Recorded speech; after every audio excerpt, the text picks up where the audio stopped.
Buenas tardes, doctora Catherine. Muchas gracias por aceptar la invitación y por brindarnos este espacio. Primero que todo, queremos pedirle que por favor se presente y nos cuente un poco de su experiencia. Ok, mi nombre es Caterine Parra, yo soy médico, soy especialista en psiquiatría en la parte clínica, tengo una especialidad en Derecho Médico en la Universidad del Rosario y soy especialista en gerencia de servicios de salud. Tengo 10 años de experiencia como psiquiatra, 15 como médico.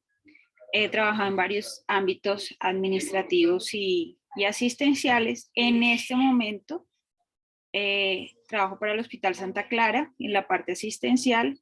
También soy consultor para laboratorios farmacéuticos y trabajo para una clínica privada en términos de obesidad.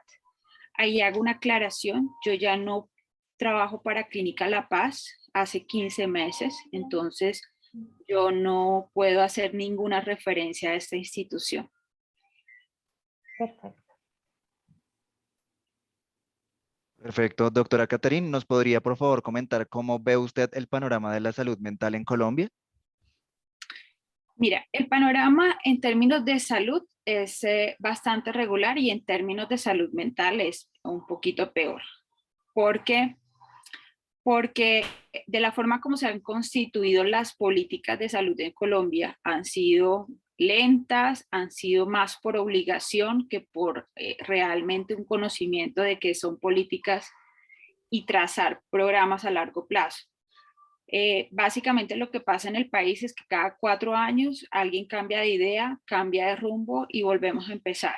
Entonces, lo que ha pasado los avances que hemos tenido en salud han sido a marcha forzada y lo hemos hecho a través de las leyes, pero de unas leyes que han sido un poco críticas cuando aparecen por sentencias. La salud en Colombia ha avanzado a puntas de sentencia de la Corte Suprema, a partir de tutelas, a partir de algunas cosas que han pasado, pero no porque tengamos una proyección. Quienes hacen proyecciones son el Congreso, que debe hacer una discusión en términos de leyes, pero eso no pasa. Vemos es que todo lo hemos ido avanzando desde la Constitución del 91, que es el gran cambio, el máximo cambio, porque es la primera vez que se habla de que el Estado es responsable por la salud. Antes de eso, cada quien pagaba su médico particular, si los niños no tenían afiliación en salud, las mujeres les pagaban como les cubrían, perdón, los primeros 6 meses después del embarazo y los partos, pero hasta ahí solamente la gente, ciertas afiliaciones en términos de trabajo tenían cubrimiento. Entonces, eso fue un avance, pero eso ya pasó en 1991. Entonces ya han pasado casi 31 años y los siguientes avances han tenido que ser a puntas de sentencias de la Corte Suprema, no porque haya una legislación y no porque haya una visión a futuro de lo que deben ser las normas. Se han hecho intenciones, pero no ha avanzado mucho. Digamos, doctora Catherine, pues siguiendo lo que usted nos está comentando, ¿cuáles son las políticas que regulan la salud mental en Colombia y cuáles no se cumplen? Bueno, entonces hablemos digamos, de normas. Hay normas que nos rigen a todos en términos de salud. Digamos que por jerarquía es como el papá para hablarles como el papá de las normas.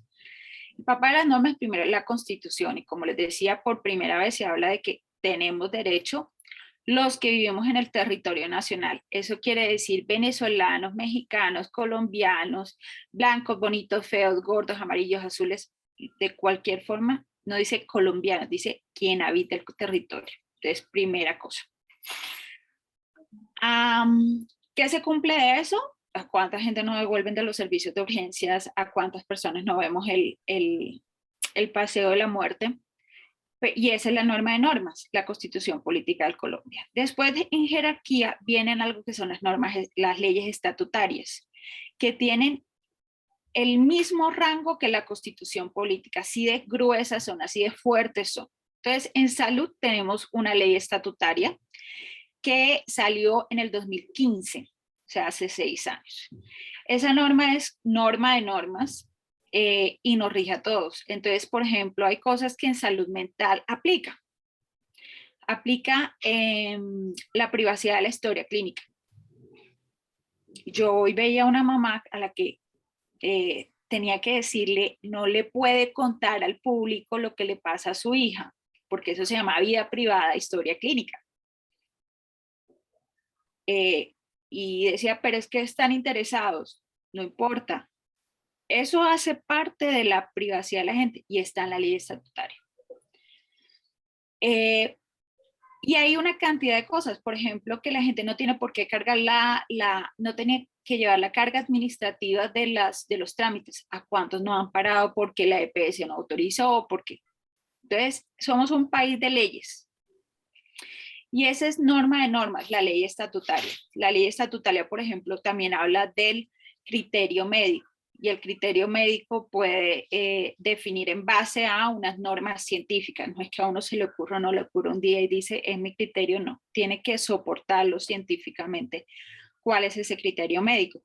Pero muchas veces vemos que en trámites dice, no, no importa lo que diga el médico, le cambio la fórmula, le cambio la medicación, no le administro. Y luego vienen las leyes en salud mental. La principal que nosotros tenemos, a ver, echemos un poquito más para atrás. Las normas en salud mental, en teoría, no es que a alguien se le haya ocurrido un buen detalle. De hecho, la 1616 del 2013, supuestamente fue una senadora que dijo que la hermana tenía una enfermedad mental y entonces por eso estaba tan interesada en hacerlo. Realmente las leyes en salud mental parten de una obligación del Estado. Hay, como les dije, constitución política, normas estatutarias, pero también hay unas normas internacionales que nos rigen a todos.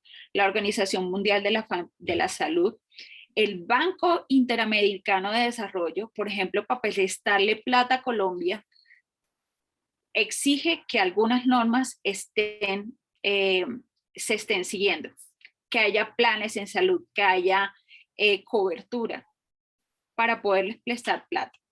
Entonces, desde 1990, inclusive antes de la Constitución Política de Colombia, Colombia firmó un acuerdo que se llama la Declaración de Caracas.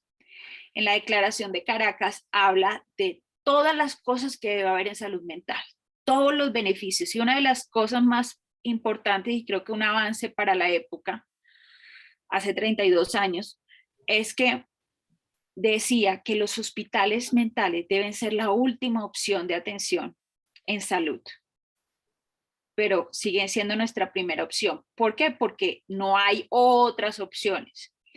Ya sabemos que hay servicios de clínica día donde van los pacientes y vuelven a la casa. Ya se está hablando de salud mental comunitaria.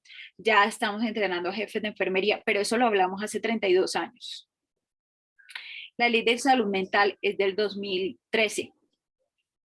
Tiene 16 derechos del paciente. Que tenga un trato digno. Hoy, por ejemplo, con una colega tuvimos una discusión porque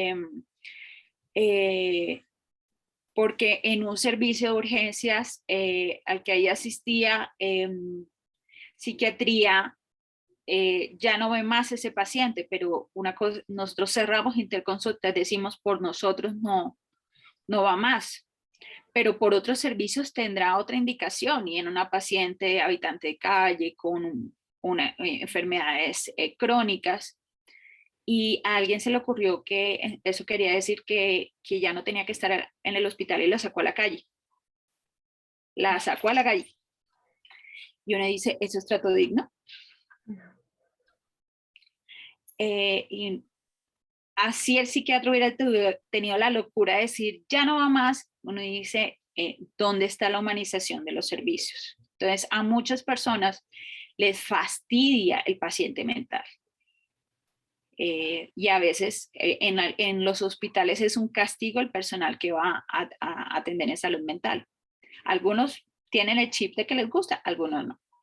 Entonces, eso dice los derechos, dice el trato digno, dice a decir que no en el tratamiento. Una persona tiene derecho en algún momento de decir no quiero. Y tendremos nosotros que evaluar, no a rajatabla decir se lo toma o no se lo toma, sino tendremos que evaluar la posibilidad de que está en su derecho de decir que no. Tendrá derecho a que se le explique absolutamente, no, es que es el paciente mental que le voy a... Yo he tenido muchas discusiones con familiares porque dice, pero ¿por qué le está diciendo eso?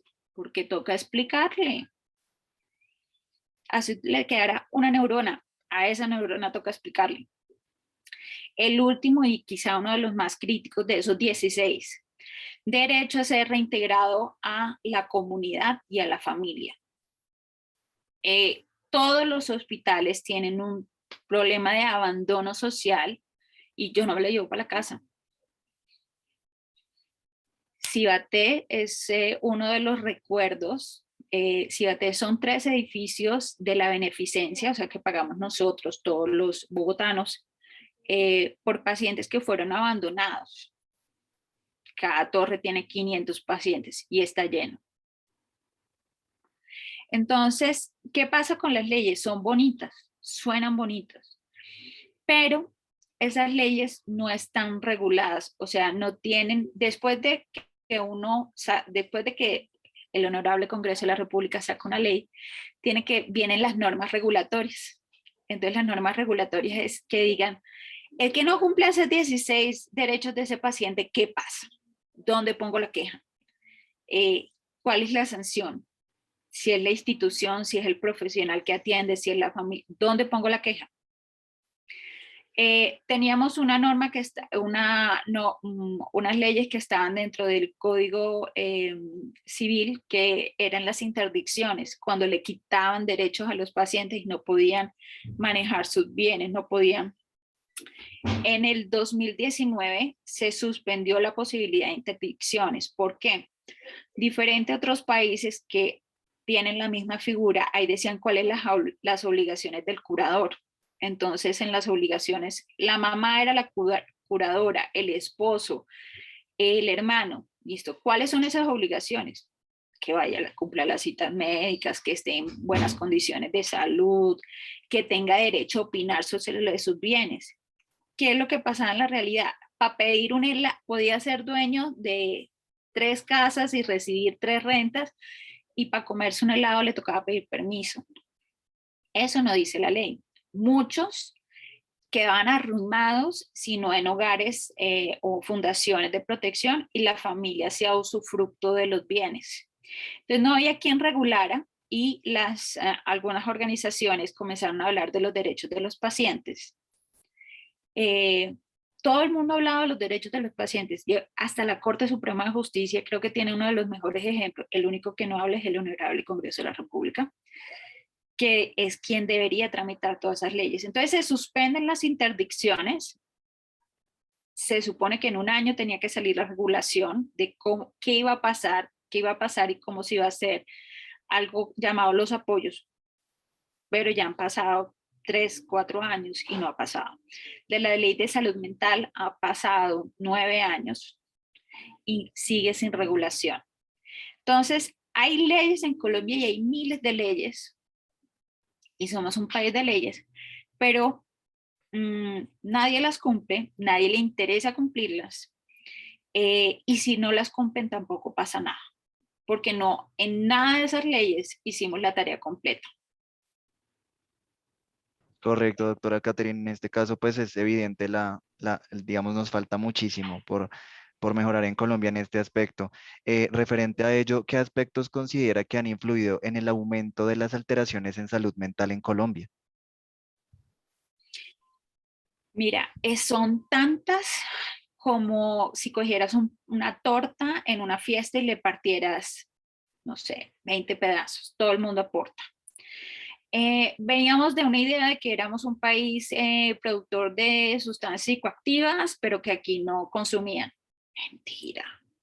Vamos a ver la estadística de Bogotá. El promedio de inicio de consumo de chicos está alrededor de los 10 años y hablamos principalmente de marihuana y de alcohol. Son el segundo, de 12 a 19 años, son el segundo grupo más prevalente en consumo de sustancias psicoactivas. Entonces ya ahí perdimos. Somos además un país violento, entonces temas de violencia sexual, de agresión, de violencia intrafamiliar, que además en términos de pandemia se dispararon porque antes nos veíamos por la noche, por la mañana y por la noche y ahora duramos casi 18 meses viéndonos 24 horas como una olla a presión. Tenemos un problema económico frente al desempleo que la pandemia agudizó terriblemente.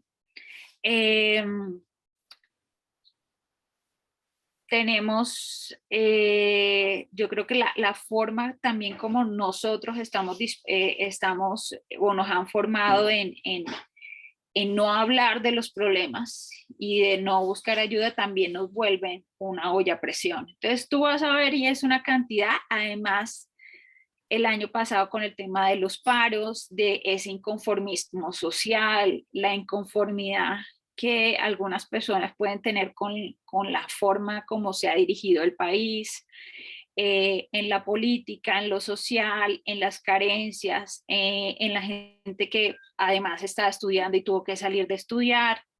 Son cualquier cantidad de cosas que hacen que este país sea una bomba de tiempo.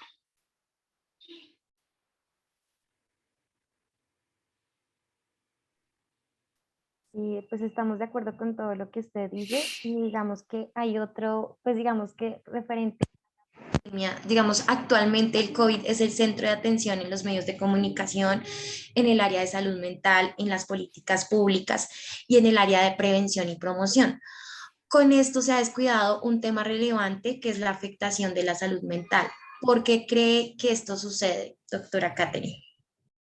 Mira, yo no creo que sea un tema de medios de comunicación. De hecho, yo he apoyado algunos reportajes durante pandemia con Caracol Noticias. Y hemos hablado, por ejemplo, de cómo ha sido para los pacientes, personas que hace 2 años jamás se imaginaron tener que ir a un psiquiatra y tener que ir a discutir de no tener que poner en la mesa, tenerse que ir a arrimar a la casa de la familia, tener una cantidad de retrocesos, los chicos que volver al colegio fue entrar literalmente en pánico porque era ir a reconocer un poco desconocidos porque la virtualidad nos volvió desconocidos. De eso hablamos del miedo del personal de salud y hablo por personal de salud desde la señora del aseo.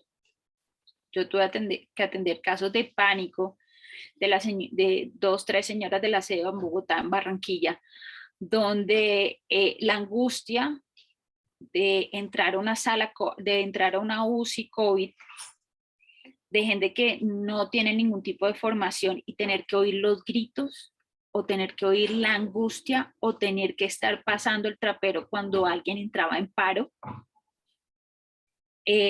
terminar e irse para la casa y no saber con qué procesar todo eso. Para los médicos que por ejemplo, para mí era un tema bastante traumático ver las camillas cuando pasaban a las salas de paz. Entonces pasaban y tú veías pasar camillas y camillas y camillas y a veces veías los muertos a un lado porque todavía no se los habían llevado. O el pánico de qué podía pasar o qué le podía pasar a tu familia si llevabas el virus. A muchos, por ejemplo, el primer año nos tocó aislarnos de familia. Yo duré 8 meses viviendo sola. Y soy mamá de 2 niños, de 8 y de 4 años. El tema se ha hablado, pero hay una condición inherente al ser humano y es la negación. Para todos es más fácil pensar que no pasa nada y que es mejor no angustiarse. es mejor ya va a pasar, es mejor estar en el Carnaval de Barranquilla, es mejor volverse a verlo con los amigos, como era antes. Nunca vamos a ser como éramos antes, jamás. Pero para el ser humano es mejor pensar que lo mental pasa. Cuando a ti se te parte un hueso, tú te puedes tocar el hueso roto y tú puedes decir, mira, este es el hueso roto, aquí se me partió el brazo, te toman la radiografía y te dicen, dura 8 semanas, vas a hacer esto y esto y esto, y ya con eso se soluciona. O te vamos a entrar a una cirugía y te vamos a hacer esto y esto y listo, y te vas para la casa. Y los tiempos de rotación de cirugía, de ortopedia, de cualquier otra, son específicos. Es que a tal enfermedad se le hace tal procedimiento y dura tanto y se va para la casa y cita control. En salud mental, ¿dónde te lo tocas? En salud mental, ¿dónde le dices? A mí cada vez que me preguntan, y es que ¿cuánto dura el tratamiento? Y uno dice, no lo sé. Vamos a ver el primer año. Y a los 2 meses la gente medianamente se siente mejor y no vuelve. Y a los 4 meses entran en crisis y vuelven y se devuelven. Porque todo el tiempo estamos pensando que salud mental es algo transitorio. Además, porque culturalmente nos han enseñado que en salud mental es ponga de su parte que eso se le va a quitar. Es que le faltó berraquera. Con el respeto a todos los católicos, y soy católica, es que no le ha puesto fe en Dios. Pero ya son tantos los avances, afortunadamente en psiquiatría, que podemos hablar que hay enfermedades genéticas, como el trastorno bipolar. Podemos hablar de que la depresión causa una alteración de neurotransmisores y que además te causa una disminución de los contactos entre dendrita y dendrita en el cerebro, que hace que el pensamiento se procese más lento, se te dificulte buscar soluciones, tengas bloqueos, tengas falta de concentración, que no tienen nada que ver con poner de su parte. Pero el ser humano hace esa negación porque es su condición humana. Esa es su primera forma para manejar la angustia, la ansiedad. Entonces pueden salir 10 reportajes. De hecho, antes de que existiera la pandemia, hace 10 años, ya se hablaba que para el 2020 depresión iba a ser la enfermedad más prevalente con mayores tasas de incapacidad. Y todos decían, va a llegar el 2020, va a llegar el 2020. 2020 pasó hace 2 años. Y todavía estamos tratando de poner la palabra y de entender de qué se trata de depresión. No es que tengo la depresión, sino de verdad qué implica y cuáles son los riesgos. Pero nuestra condición de ser humanos nos hace retroceder y volver a pensar, eso ya pasó. COVID, eso ya pasó. Eso es lo que está pasando. De acuerdo. Entonces, en este caso, todos estos aspectos sociales, genéticos, bueno, todo lo que lleva al contexto de nuestro país ha generado que, en efecto, crezcan las tasas de los porcentajes de suicidios en Colombia. En este caso, usted como profesional nos podría compartir el porcentaje de suicidios actualmente en Colombia.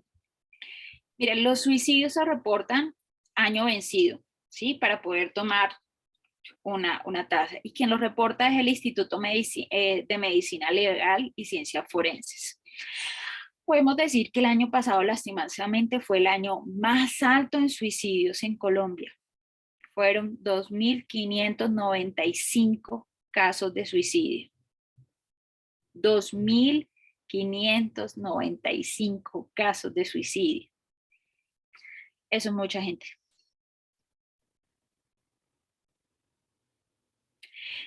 Y, por ejemplo, una de las cosas que debe romper los estigmas es, bueno, es que los hombres deben ser fuertes, los hombres no lloran, tienen que ser berracos.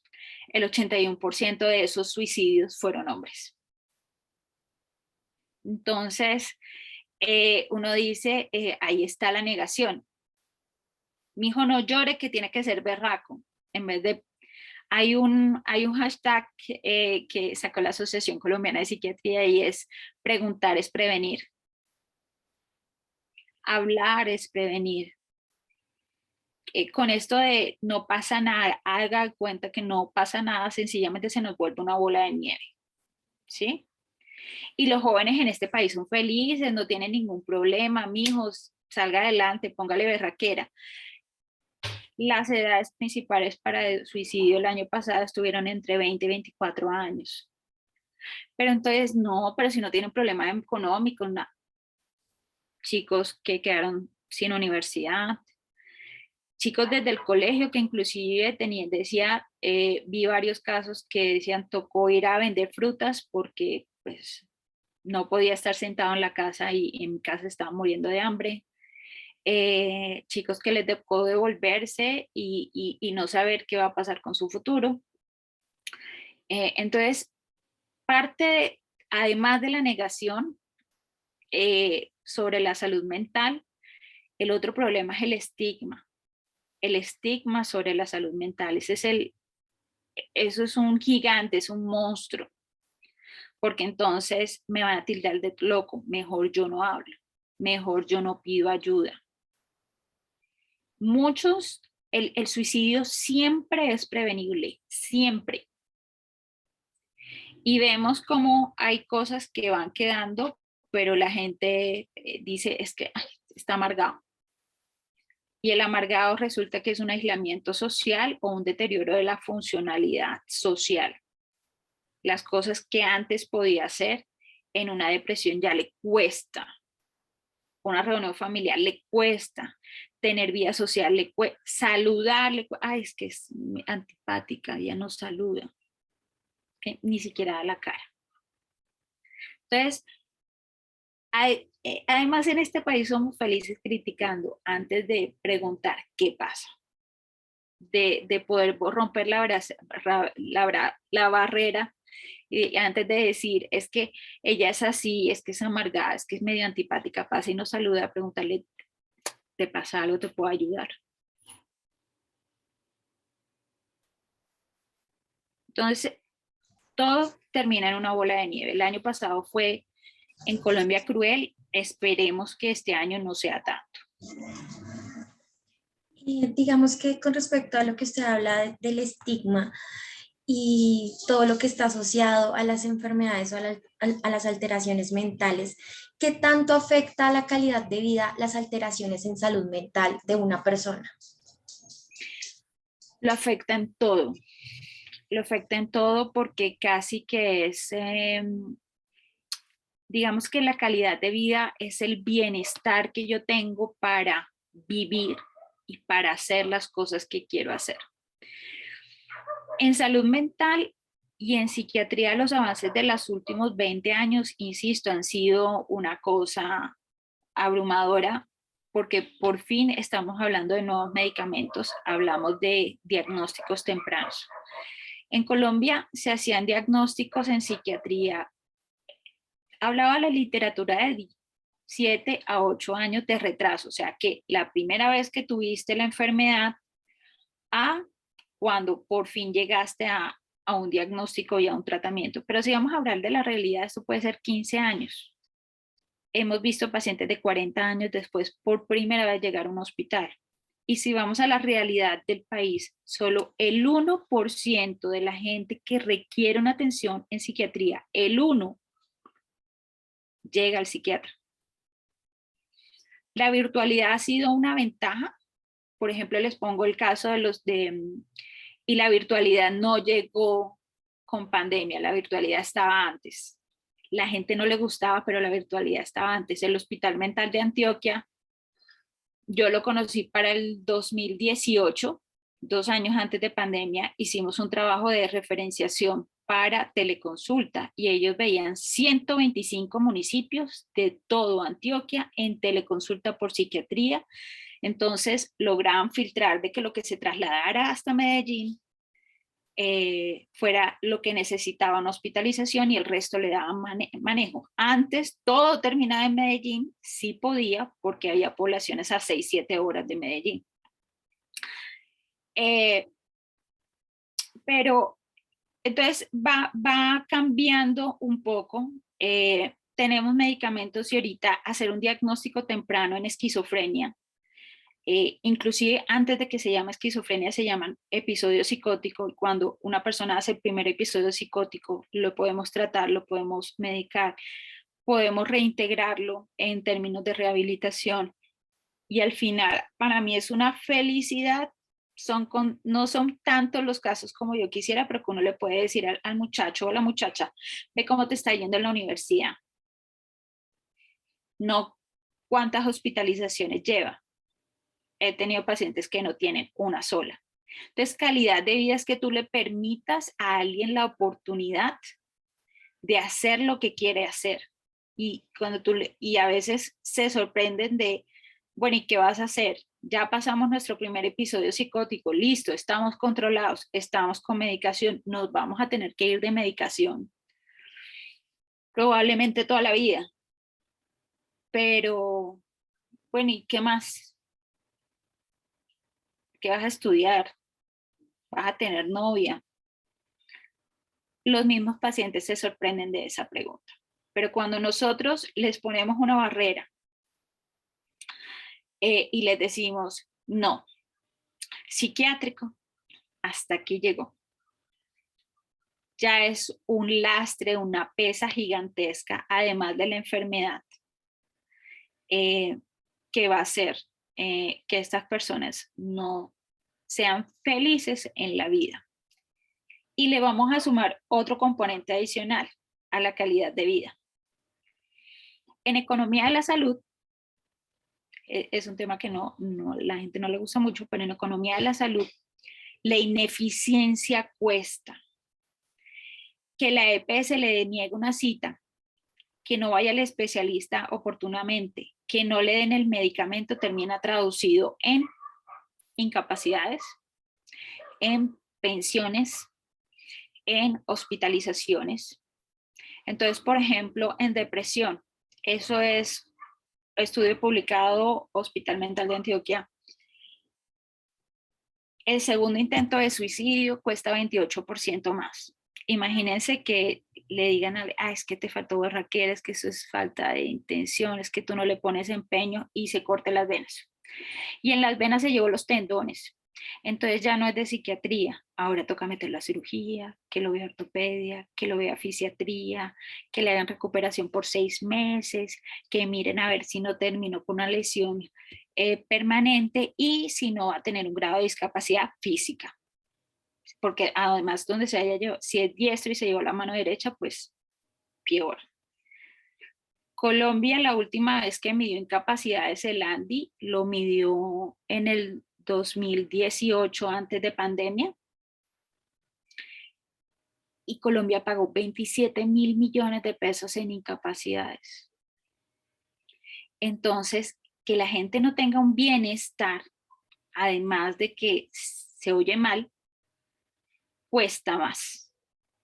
Esa es la parte que no hemos todavía ajustado. Entonces, para algunas personas un poco básicas en el entendimiento de la economía de la salud, la economía se hace por regatear, recortar y no pagar cosas. Lo que hay es que hacer uso eficiente del recurso. Hay que hacerlo lo más óptimo.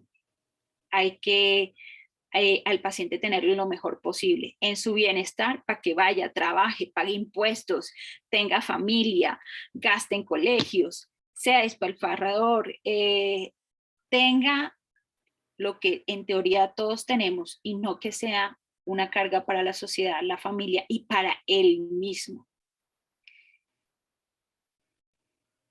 Perfecto, doctora Catherine. En este momento, bueno, de acuerdo a el área de la salud mental y a su experiencia como profesional, ¿qué factores intervienen en este tema, el biológico, psicosocial, cultural, familiar y o estilo de vida?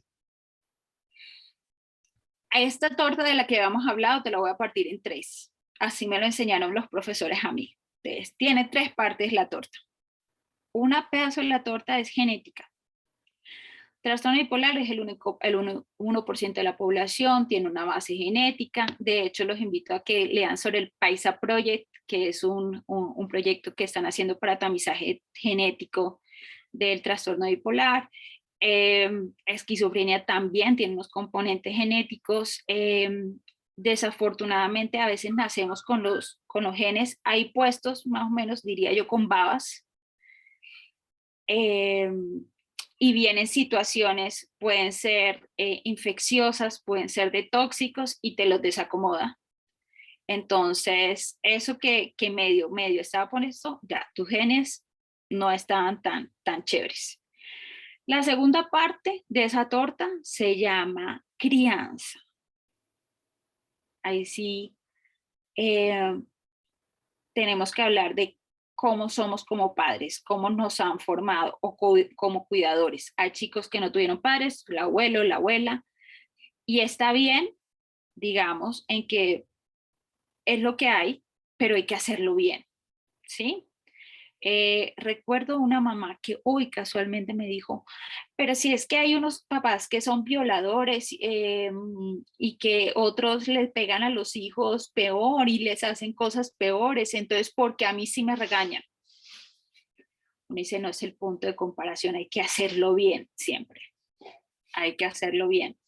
Tenemos ausencia de los cuidados de los padres, tenemos maltrato, tenemos señalamientos, tenemos esas mamás que no te dicen groserías, pero que, uy, Dios mío, son amenazantes, situaciones para ver violencia dentro de la casa, que hace más difícil la crianza de estos chicos. Hoy discutíamos con otra de las colegas, o sea, cuando un chico prefiere estar en bienestar familiar que en la casa, algo pasó. Y la tercera parte es el ambiente. Entonces viene el ambiente y de pronto vivir en una comuna no va a tener unas características particulares a vivir, no sé, en el Prado de Medellín, ¿sí? Para hablar de otra ciudad.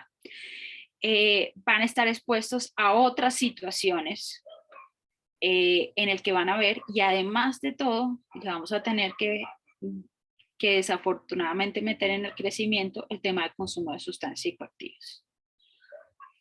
La prevalencia de consumo en Bogotá es aproximadamente del 10%, eso es del VESPA, del Observatorio de Consumo de Drogas, y Bogotá en adolescentes, y entre 12 y 19 años, que serían adolescentes, hay 1 millón de población en Bogotá afiliada a EPS. Eso nos daría 100.000 casos.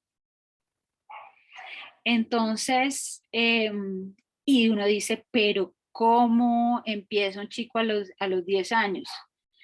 Este no es un comentario ocasional, es un comentario frecuente. Mamá que dice, le pregunto, ¿no, el chico está consumiendo sustancias? No. Dice, pero seguro, ni marihuana, perico, poperdic, tusi,